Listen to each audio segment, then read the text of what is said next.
I've got my very low rent hands on a very high rent Gibson Les Paul Axcess. We're going to see if spending all that money makes me play any better. Today, right here on GearGasms.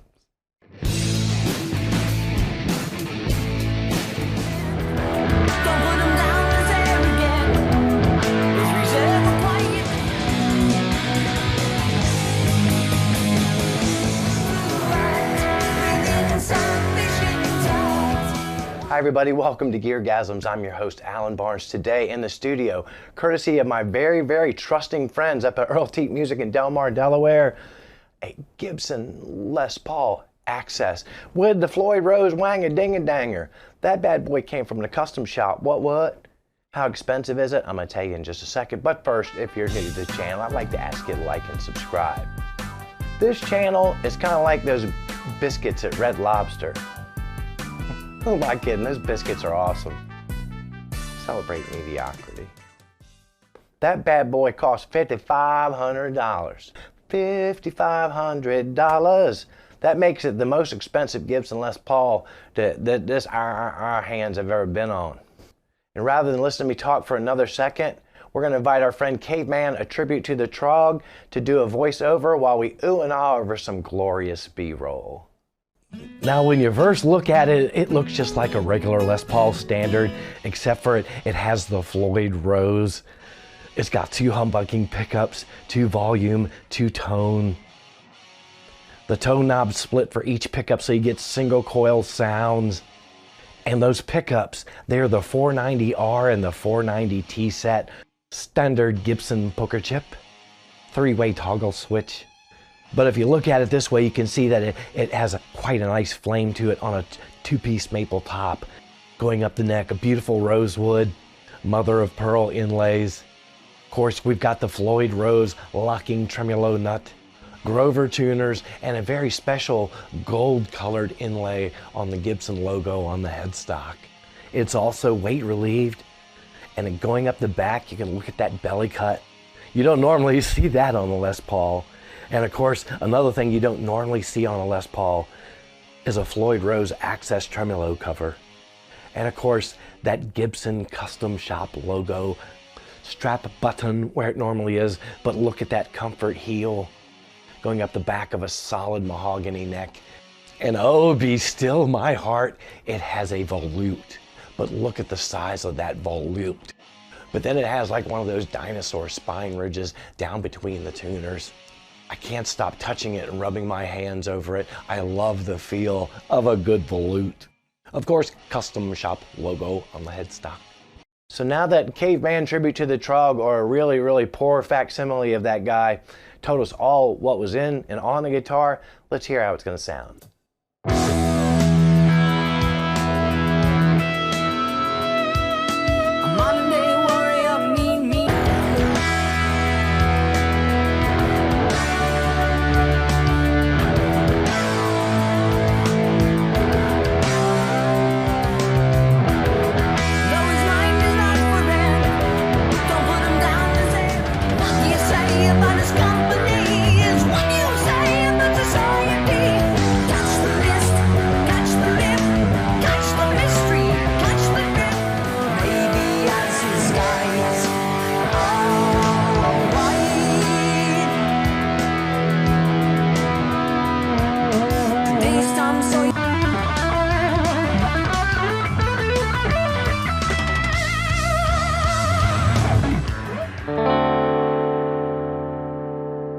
D minor 7th is what we're opening with today, and we are going to be going through the Mesa Boogie Mark V.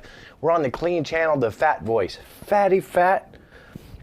I figured these are 490, the 490 set. Everybody knows these pickups. So, you know, put them through a Marshall. Who cares? We've heard that a million times. But I thought, since this is such a luxurious guitar, why not plug it into something super expensive? Bridge pickup.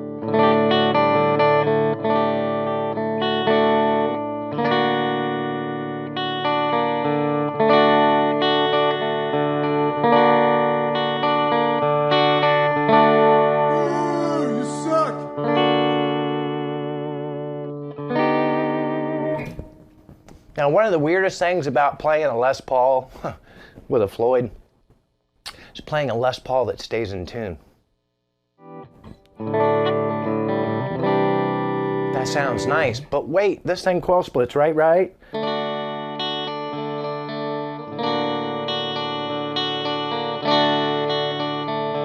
That's the single coil.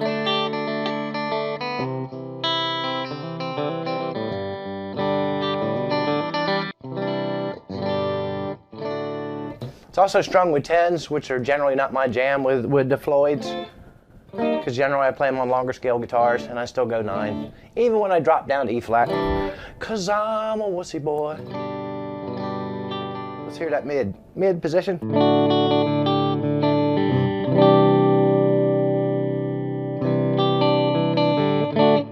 Thought some of it was missing.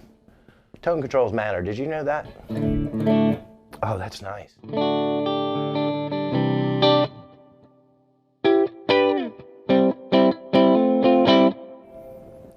Let's split that and see if it sounds more like Kiefer.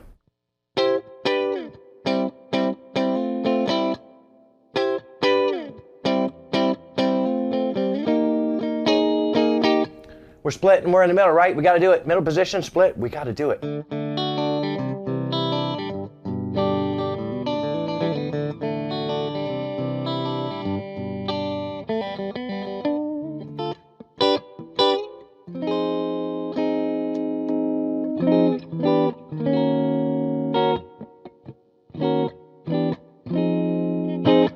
Onto that neck.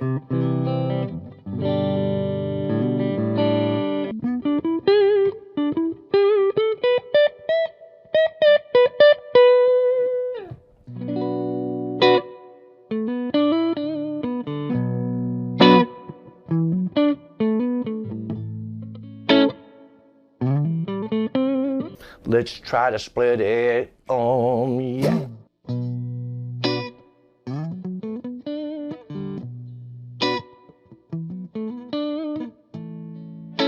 Basic white boy tone. Spice it up. Más picante.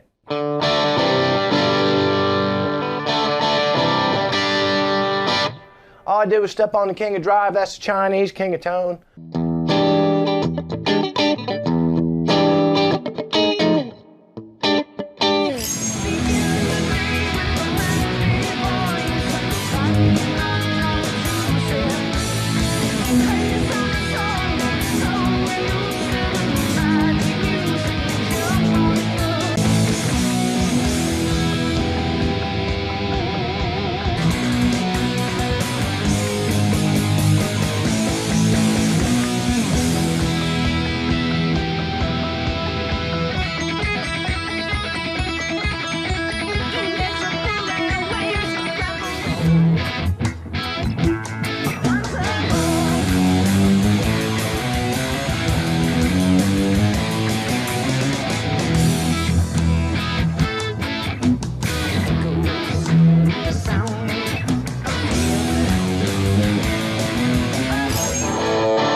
On to the crunch. We're still in the clean channel, but we are now in the crunch voice of the Mesa Boogie.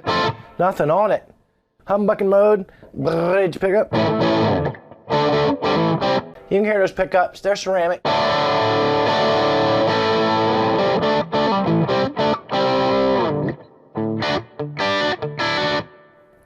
Do you want to hear it split?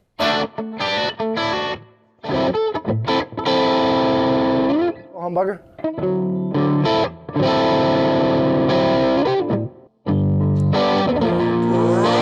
This guy stinks!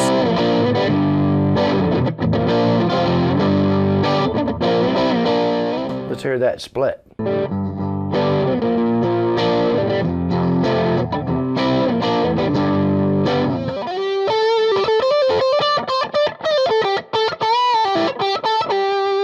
Let's hear that single coil. We're still in the middle position.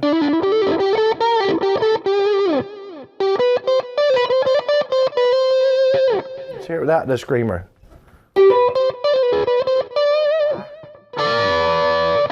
Oh, holy Jesus, I almost forgot.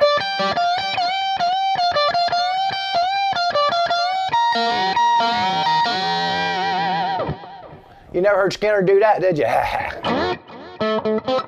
Never will, you never will. We all know why, right? Here's a sound single coil.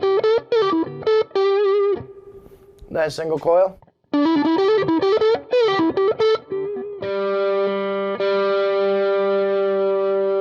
Yeah, one of them went out of tune, and ironically, even with the locking nut, the G string. The G string. Oh, it vexes us guitar players. It doth vex.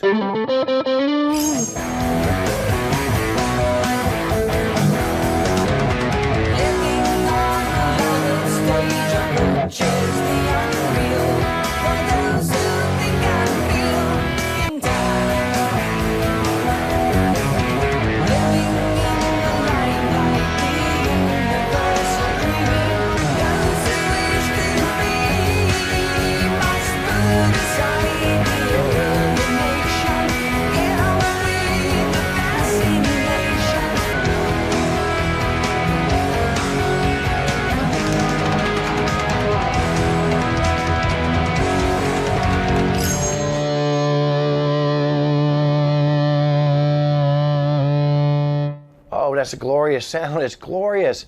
The Mark IV voice, we are now on the high gain side. I knew this would sound killer. Those ceramic pickup.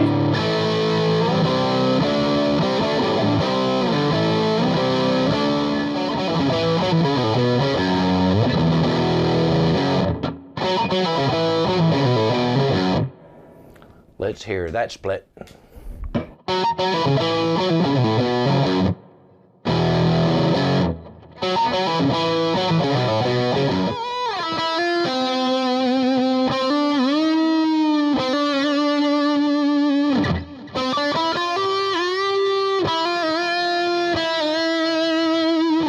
So yeah, it sings. It sings already.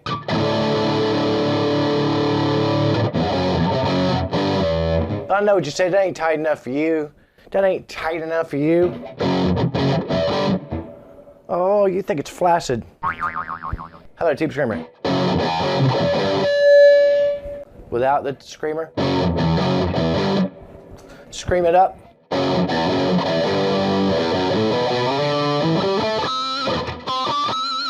And of course, damn pitch harmonics come alive then, don't they?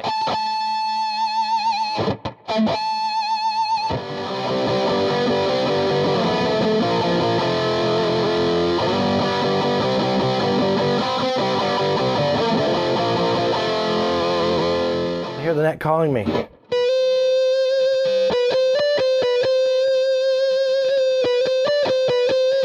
Now I've still got the tube screamer on. Let's hear it without it.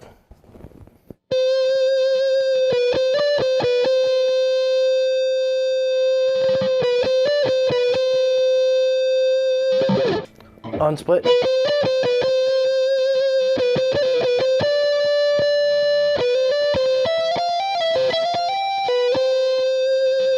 Split with a screamer.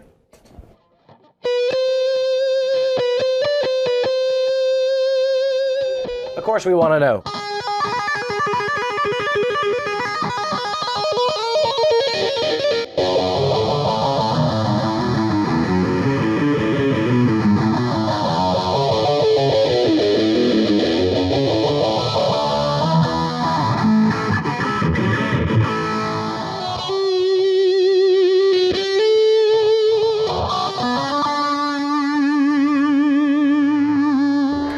What did we learn today? We learned that when you get a Gibson Les Paul with a Floyd Rose, it will still go out of tune. It'll just go out of tune in a different way. We also learned that that 490T and R pickup set in there, they split really nice. And finally, we learned that no matter how gorgeous the guitar, no matter how beautiful the wood, no matter how magnificent the workmanship, when I put these hands on it, it's going to sound the same. Thanking my very trusting friends and partners up at Earl Teat Music, Dean and Chris, for loaning me this basically Rolls Royce of a Les Paul. Of course, if you don't live in the area near Earl Teat Music in Delmar, Delaware, or in Dover, Delaware, they do have this for sale at Sweetwater. But whatever you do, if you can, shop local. As always, I thank you for the time that you spend with the channel. Please don't forget to hit the like and subscribe button. You got some slow-witted, down on their luck, lots of time on their hands friends, you can send them to GearGasms. If you're down on your luck and you have time on your hands and you want to buy some merch to support the channel, but you don't have a whole lot of money, you can get creative like some of our UK viewers. They bought one t-shirt and these two men share it between them. Whatever you do in the next 7 days, don't tell Brad Whitford about it. Now that Aerosmith's off the road, he's busy signing autographs as Uncle Jesse from the Dukes of Hazzard at county fairs and car shows. But play more guitar, watch less of this, and keep coming back here week after week for more GearGasms.